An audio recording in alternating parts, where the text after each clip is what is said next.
My Serie A 2026-27 predictions. Juventus 7th, Como above them, Lazio outside the top 9. Sounds crazy? Let me show you why. Starting with the team I finishing dead last. 20th, Frosinone. I actually like Frosinone's philosophy, and that's exactly why I'm worried. Young players, smart recruitment, aggressive football under Alvini. They want to play brave football in Serie A without a proven goal scorer. And when so much of your squad depends on lone players, it's hard to build the stability you need to survive. 19th, Venezia. Stroppa wants his 3-5-2 to build from the back and play in the opposition half. Against Serie B teams, that can dominate games. Against Serie A quality, one mistake can punish you immediately. 18th, Monza. My final relegated team is Monza. On paper, I think this squad is good enough to stay up. Juric will make them aggressive, physical, and extremely difficult to play against. But the biggest problem for me is Juric himself. I think he's the worst coach in Serie A, and for me, that could be enough to send Monza down. 17th, Cagliari. Under Fabio Pisacane, Cagliari won't play beautiful football. They be physical, compact, and comfortable playing ugly games. And in a relegation battle, ugly points still count.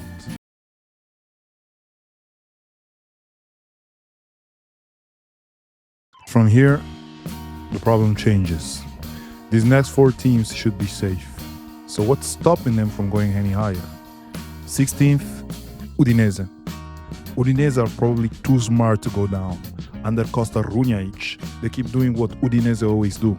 They sell players, find players nobody has heard of, develop them, and somehow survive again. But surviving every rebuild doesn't mean every rebuild makes you better. 15th, Lecce. Lecce have the opposite problem. Their model works. Buy low, develop, sell high. But how many times can you repeat that before one transfer window goes wrong? Di Francesco, a very good coach, is the reason I still trust them to survive comfortably. 14th, Genoa. Genoa might actually play better football than 14th suggests. De Rossi, another coach I like, should give them more possession and more technical quality. I like the midfield. So what's holding them back? The attack, especially after selling Decatur to Juventus. 13th, Torino. Torino are another team that I found difficult to place. They have a new coach, Ignazio Abate. He hasn't been coaching for long, but he has already shown a lot of potential to me. New ideas, more technical football, but somehow the same question survives every rebuild. Where are the goals coming from? And then there is Parma. 12th, Parma. Parma are basically the other side of the Frosinone model. They might be the hardest team in this entire table to predict. This squad is extremely young. In fact, they don't have a single player over 28. And even their coach, Carlos Cuesta, is only 31.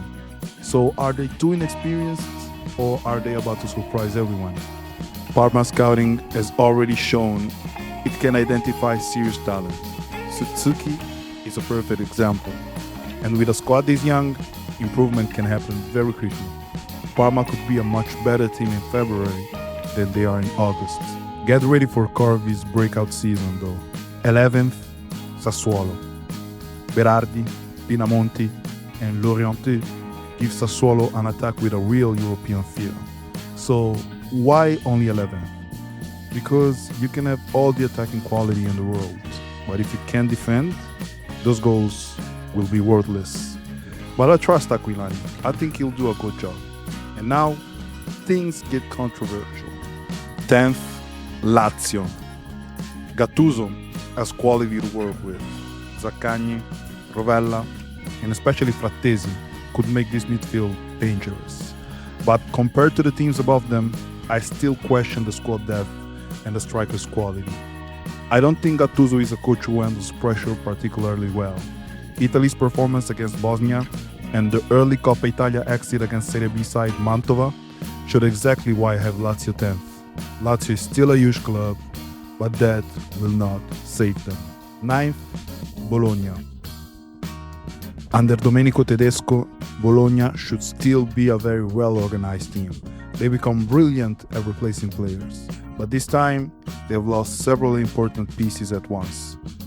How many players can you replace before the system finally slows down? I think we will find out this season. 8th, Fiorentina. Mastantuono, Ken, Fagioli, Ndur, De Gea. The talent is obvious. Fiorentina could finish 8th. They could also finish 4th. It all depends on who stays. And if Keane leaves, you'll understand why I put them in this position. And somehow, the next team is even harder to predict. And here we go! Like our boy Fabrizio says, Juventus, 7th. Do they have the 7th best squad in Italy? No, they are much better. Ildiz, Bremer, Colomwani, Thuram. The quality is there, so why 7th? The problem is everything around it. Spalletti is introducing new automatism and new positional structure. And Juventus, like every big club, don't have the time to be patient. 3 bad results can become a crisis. And I don't think the striker problem at Juventus will be solved anytime soon. That's why this is my boldest prediction. 6th, Roma. Roma might actually have a better team than 6th place suggests. And Gasperini might be the perfect coach for them. He doesn't need the biggest of names, he needs players who fit his system. And Roma have built around exactly that. So why only 6th? Because Gasperini's football is physically demanding. And this year, Roma also have the Champions League. If they make a deep run in Europe, that workload will eventually cost them points in Serie A. That's why I have them 6th. 5th, Como. Como above Roma, above Juventus, above Lazio. And this isn't a fairy tale anymore. Como have money? Sure. But they are spending it on young technical players who fit Fabregas' football. Nico Paz, Maturina, Yao. The challenge is different now. Everybody takes Como seriously. Teams will defend deeper against them. And I think that this extra attention will stop them from going any higher than 5th. 4th, Milan. Milan might actually become one of the best teams in Italy, just not quickly enough. Amorim gives them a clear 3-4-2-1, but learning his system takes time. And those early drop points could be exactly what keeps them out of the title race. 3rd, Atalanta. Players come, players leave, and somehow the club keeps rebuilding. The biggest question is Sarri. Sarri has shown that once a team understands its football, it can go extremely far. Just ask Napoli, Chelsea, or Juventus. So the question is, how quickly will Atalanta understand it? I think very quickly, and that's why I have them returning to the Champions League this season. 2nd, Napoli. Napoli, 2nd. And this is probably the prediction I am least confident about.